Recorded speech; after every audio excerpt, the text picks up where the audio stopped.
उत्प्रेक्षा, अतिशयोक्ति आदि अलंकारों का विशेष प्रयोग किया है। हम एक दो उदाहरण देना चाहेंगे उत्प्रेक्षा का कि पृथ्वीराज ने शशिव्रता का हाथ पकड़कर खींचा, और कवि ये उपमा देता है कि मानो मद भरे हाथी ने स्वर्ण लता को हवा में लहरा दिया। अब देखिए कि इसी तरह का एक बिंब रामचंद्रिका में मिलता है, जहाँ पर रावण सीता को हाथ से पकड़कर अपनी तरफ खींचता है और सीता उसकी पकड़ से छूटने की कोशिश करती है। फिर रावण खींचता है, सीता उसकी पकड़ से छूटने की कोशिश करती है। और यहाँ पर कवि उत्प्रेक्षा देता है कि मानो एक सुंदर सा चित्र हवा में फड़फड़ा रहा हो, हवा में लहरा रहा हो। आप देखिए वहाँ भी लहराने की बात है और यहाँ भी चित्र के लहराने की बात है हवा में। वहाँ पर एक स्वर्ण लता के लहराने की बात है। तो आप देखिए न कहीं अलंकार साम्य या विचार साम्य यहाँ पर दिखाई देता है। फ़र्क इतना है कि एक जगह शशिव्रता है और दूसरी जगह सीता है, एक जगह खींचने वाला रावण है और दूसरी जगह पृथ्वीराज है। तो इस तरह से इतना बिंबात्मक प्रयोग किया है कवि ने और उत्प्रेक्षा का इतना सटीक प्रयोग किया है, जहाँ पर हमें ऐसा नहीं लगता कि ये अलंकार लादा गया है या सायास प्रयोग किया गया है। चलिए दूसरा उदाहरण मैं उपमा का देना चाहूँगा कि पृथ्वीराज रासों में उपमा अलंकार का भी प्रयोग बड़ा सहज रूप से हुआ है और उन्होंने परंपरागत अलंकारों का ही प्रयोग किया है प्रायः। अब जैसे स्त्रियों के यौवन की उपमा चंद्रवरदाई ने वसंत से दी है। आज भी वसंत से स्त्रियों के यौवनागम की हम तुलना करते हैं। दूसरा, पृथ्वीराज चौहान युद्ध के लिए जब तैयार होते हैं तो उनके भीतर जो एक स्मार्टनेस है, एक एक्टिवनेस है, उसकी तुलना उन्होंने एक कुशल नट से की है कि जैसे कुशल नट कितना पंक्चुअल होता है अपने कार्य के पीछे और वो कितना सिंसियर होता है, कितना एक्टिव होता है, उस की तुलना उन्होंने पृथ्वीराज की तुलना उन्होंने इस नट से की है। दूसरा कि पृथ्वीराज जब तलवार खींचते हैं तो तलवार किस तरह से चमकती है, इसकी तुलना उसने बादल के बीच से चमकने वाली बिजली से की है। तो यहाँ भी परंपरागत उपमान है, लेकिन एक जगह हमें एक नया उपमान दिखाई देता है जहाँ पर पृथ्वीराज रासों में जो मणियुक्त शीश फूल है शशिव्रता का, मणियुक्त शीश फूल, उसकी उपमा आधी रात के बाद उगते हुए बृहस्पति से दी गई है। यह एक नया उपमान है और इसमें चंद्रवरदाई की बहुज्ञता हमें दिखाई देती है और ऐसा लगता है कि चंद्रवरदाई ज्योतिष का भी ज्ञान रखते थे। एक मैं अतिशयोक्ति का उदाहरण देना चाहूँगा कि जिस अतिशयोक्ति में एक हास्य की सृष्टि करते हैं, शिष्ट हास्य की सृष्टि, कि पृथ्वीराज के भय से उनके शत्रुओं ने अपने मुंह में इतने घास, इतने पुआल रख लिए कि पुआलों की कमी हो गई और जो बैल हैं, बरद हैं, उनको खाने की कमी हो गई और वो दुबले हो गए। यहाँ पर हम देखें कि अतिशयोक्ति भी है और अतिशयोक्ति के साथ साथ उसका एक ऊहात्मक वर्णन है, जहाँ पर स्वाभाविकता खत्म हो जाती है और एक साहित्यिक हास्य की सृष्टि होती है। इसके बाद हम छंदों की चर्चा करेंगे।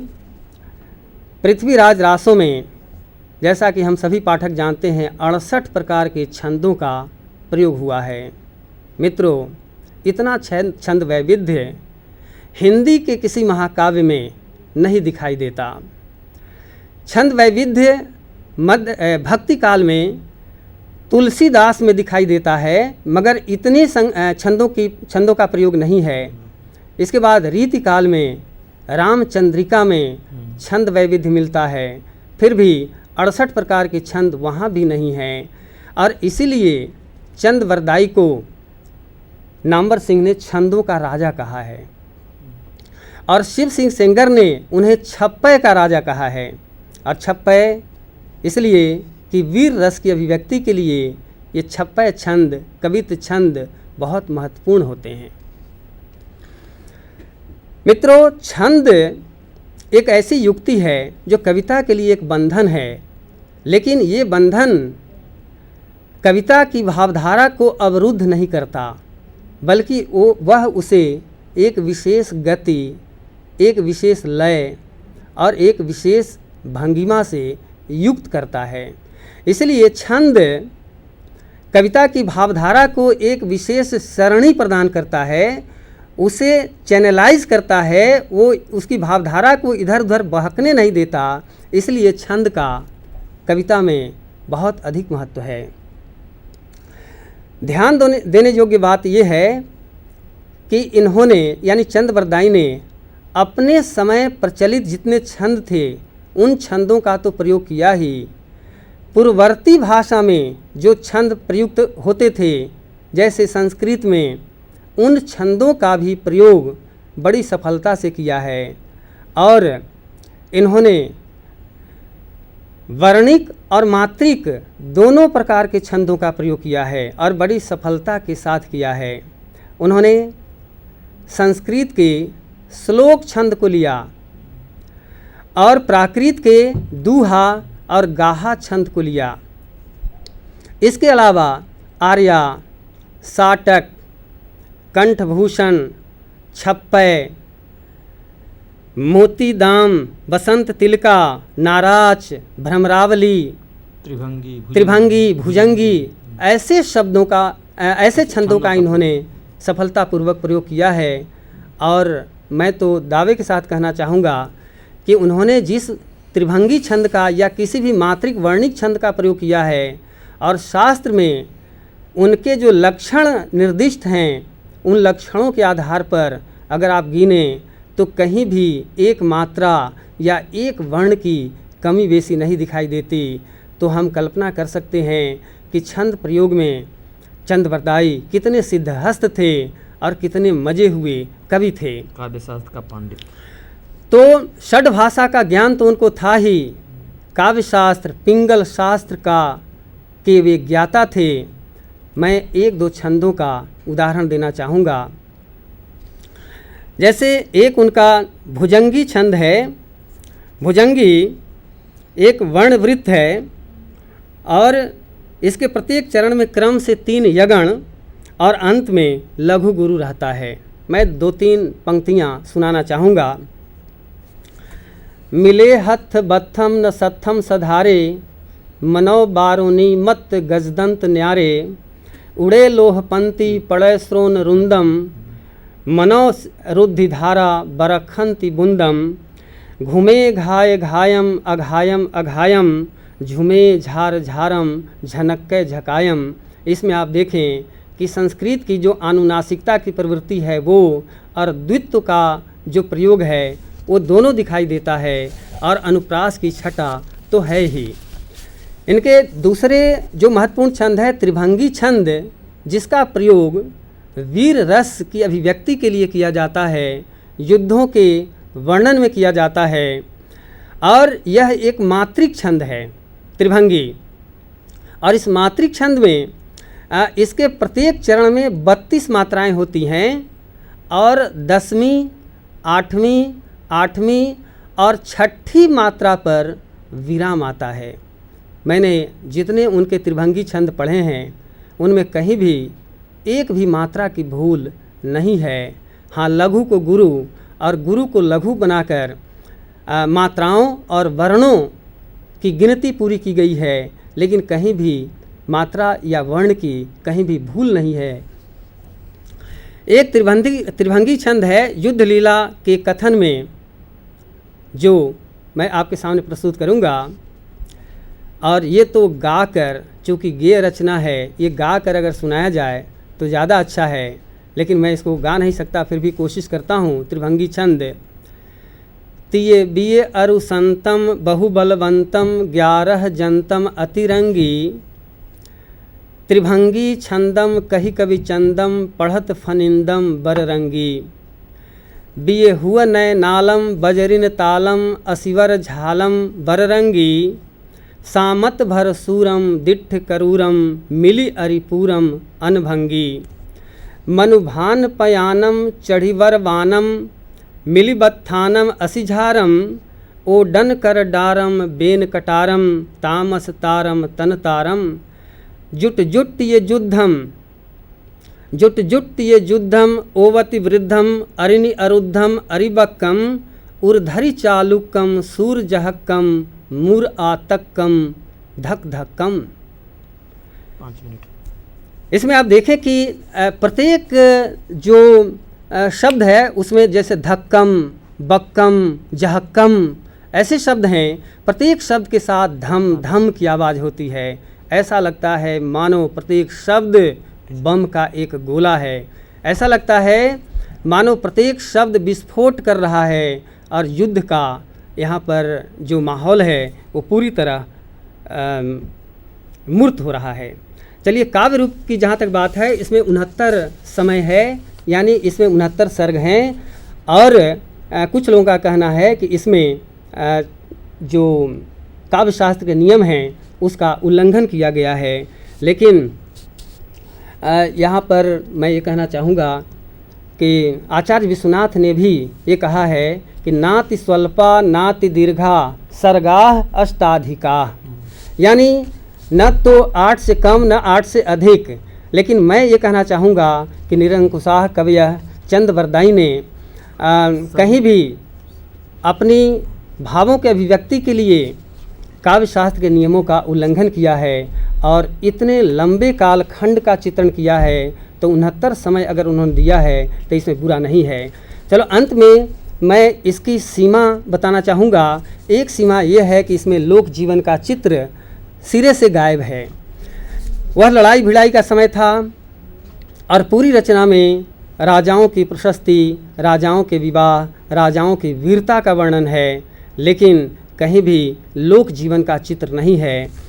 और दूसरा महत्व यह है कि इसमें एक मानवतावाद हमें दिखाई देता है वहाँ पर शुरुआत में ही, कि जब मोहम्मद गोरी के यहाँ से जो 2 प्रेमी युगल आते हैं और कहा जाता है कि तुम यहाँ से वापस करो। पृथ्वीराज कहता है कि नहीं, उसकी रक्षा करना क्षत्रियों का धर्म है, इसलिए उसको नहीं भेजता। यहाँ पर हम देखते हैं कि जाति और धर्म से परे होकर, संप्रदाय से परे होकर पृथ्वीराज एक मानवता की रक्षा करता है और वसुधैव कुटुंबकम के भाव को सार्थक करता है। चंद्रवरदायी में हमें मित्रता की एक अच्छी मिसाल देखने को मिलती है पृथ्वीराज चौहान और चंद्रवरदायी के बीच, और यह मित्रता शुरू से लेकर अंत तक दिखाई देती है। एक तीसरी महत्वपूर्ण बात यह है कि इसको हम, जैसा कि शुक्ल जी ने कहा, इसको नवजागरण से जोड़ा, और दोनों शुक्ल जी हमारे बीच बैठे हुए, ये शुक्ल जी और जो अतीत के इतिहासकार शुक्ल जी हैं, इन दोनों ने इस बात को उठाया है। तो वीर भाव और राष्ट्रीयता की दृष्टि से इस रचना का बहुत ही महत्व है, क्योंकि जिस समय लड़ाई हमारे देश पर आक्रमण हो रहे थे और भारतीय जनता निराशा में रह रही थी, उनके जनमानस में निराशा के कण जमा हो रहे थे। क्या ऐसा नहीं कहा जा सकता कि पृथ्वीराज रासो वीरता का भाव, राष्ट्रीयता का भाव हमारे सामने रहकर जनता की सुसुप्ति को तोड़ने का प्रयास कर रहा था और जनता के भीतर एक जागृति लाने का प्रयास कर रहा था। अंतिम बात ये कहना चाहूँगा कि जिस तरह से पद्मावत में अलाउद्दीन के द्वारा जायसी ने पश्चाताप कराया है, छार उठाई लिन्ह एक मुट्ठी देहि उड़ाई तृष्णा झूठी, उसी तरह से इसमें जब पृथ्वीराज गोरी के यहाँ पहुँचते हैं और कैद खाने में हैं, वहाँ पर पश्चाताप कराया गया है, संसार की असारता का बोध कराया गया है। और एक बहुत महत्वपूर्ण पक्ष है पृथ्वीराज चौहान के कैरेक्टर का। और पृथ्वीराज वहाँ पर कहते हैं कि ये सब मेरी करतूतों के कारण हो रहा है। वो कहता है कि एक दासी के कारण मैंने कैमास का वध करवाया जो गलत था। वहाँ पर ये पश्चाताप करता है कि मैंने काका कन्न को कैद करवाया, ये गलत बात थी। और इस तरह से ये सारी मेरी करतूतों का फल है। तो यहाँ पर एक आदमी कितनी भी गलती करता है, लेकिन अगर वह पश्चाताप करता है, कन्फेस करता है, दोषात्म स्वीकरण करता है, तो यह उसका मानवीय पक्ष है और यह उसके चरित्र को महान बनाता है। इस रचना का ऐतिहासिक महत्व तो है ही, क्योंकि इसमें उस समय का सामाजिक, राजनीतिक, धार्मिक, सांस्कृतिक परिवेश मूर्त हो रहा है। और दूसरी बात कि इस रचना में साहित्यिक दृष्टि से इसका महत्व है कि इसमें तमाम प्रकार के छंदों और तमाम प्रकार की जो रसों का वर्णन है वो काव्य शास्त्रीय दृष्टि से महत्वपूर्ण है और काव्य रसिकों के लिए महत्वपूर्ण है। और कदम कदम पर जो छंद परिवर्तन होता है उससे स्वाद की जो मोनोटोनी है वो टूटती है, स्वाद की एक रसता टूटती है और हमें नए नए आस्वाद मिलते हैं। धन्यवाद। हो गया भाई? और है? हो गया ना पूरा? अरे हमें तो